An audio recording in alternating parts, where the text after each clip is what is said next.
43e aventure, comment Grimbert porta la 3e semonce à Seigneur Renard, et comment Renard, après s'être confessé, fut absous de ses péchés. C'est en prononçant telle malédiction que Tibère regagna la vallée où résidait la cour du roi. En arrivant, il s'agenouille aux pieds de Noble et lui rend compte des circonstances du mauvais succès de son voyage.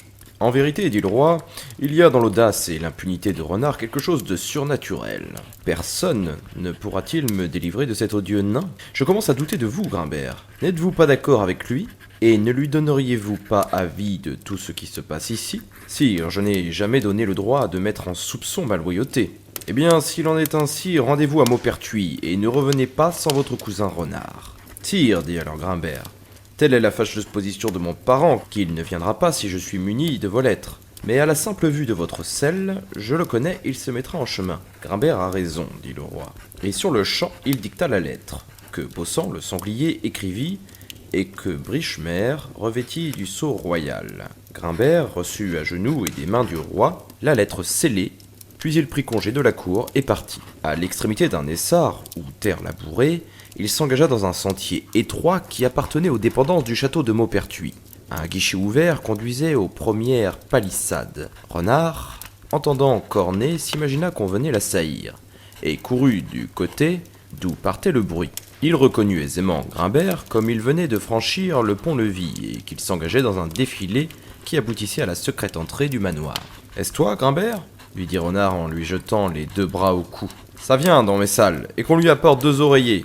Je veux qu'on fasse à mon cousin tout l'honneur possible. » Grimbert agit en personne sage. Il n'exposa le sujet de sa visite qu'après avoir bien dîné. « Écoutez-moi, sire Renard, vos malices ont poussé tout le monde à bout, et le roi m'a chargé de vous porter la 3e semonce. Vous viendrez donc faire droit dans sa cour des pairs. En vérité, je ne devine pas ce que vous opposerez à Brun, à Tibère, à Isengrin.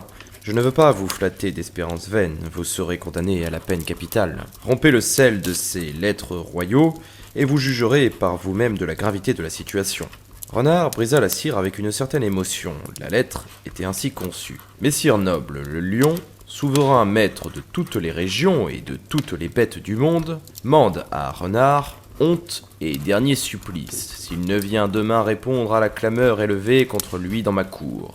Il se munira non pas d'une charge d'or ou d'argent, non pas d'un beau sermon, mais de la hare, qui pourra servir à le pendre. » À la lecture de ces lettres, Renard changea de couleur et perdit contenance. « Ah, Grimbert, dit-il, maudite l'heure de ma naissance. Conseillez-moi, je vous prie, empêchez que demain je ne sois pendu. J'aurais dû, quand il était temps, entrer en religion, à Clairvaux ou à Cluny.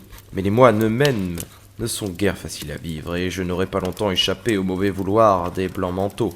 Ils auraient été les premiers à me livrer. Laissez là ces regrets, dit le sage Grimbert, et n'oubliez pas que demain vous courez grande aventure de mort. Personne ne viendra m'aider à vous défendre. Mettez donc à profit le temps qui vous reste. Confessez-vous, me voici pour vous entendre, à défaut de prêtre. » Hélas, fit Renard, je reconnais que le conseil est bon à suivre, car enfin, si je ne meurs pas, la confession ne me fera pas de mal. Et si l'on me pend, elle m'ouvrira les portes du paradis. Allons, écoutez, cousin, je commence. Seigneur, j'ai souhaité la femme de mon prochain, Hersan. Elle me fut toujours excellente amie, et je n'eus jamais à me plaindre de ses cruautés. Mais si j'ai fait trop de mal à mon compère Isengrin pour être mis hors de cour, au moins que Dieu me le pardonne. J'en bats ma coulpe, c'est ma très grande faute. J'ai fait prendre Isengrin 3 fois, la première quand un piège à loup s'arrêta dans la vigne, la seconde quand sa pelisse fut déchirée par un collet tendu, la 3e quand il se gorgea tellement de bacon chez un prud'homme qu'il ne put sortir du pertuis qui lui avait d'abord livré passage. Je l'ai fait demeurer sur un vivier jusqu'à ce qu'il eût la queue prise entre les glaçons. Je l'ai fait pêcher toute une belle nuit dans la fontaine pour y prendre, avec les dents, la lune qu'il croyait être un fromage blanc. Je le fis battre par les marchands de poissons. Je le couronnai d'une belle tonsure à l'eau bouillante. Il devint moine et chanoine, mais en lui voyant manger les ouailles, ceux qui l'avaient fait berger se vengèrent de ne l'avoir pas fait assommer.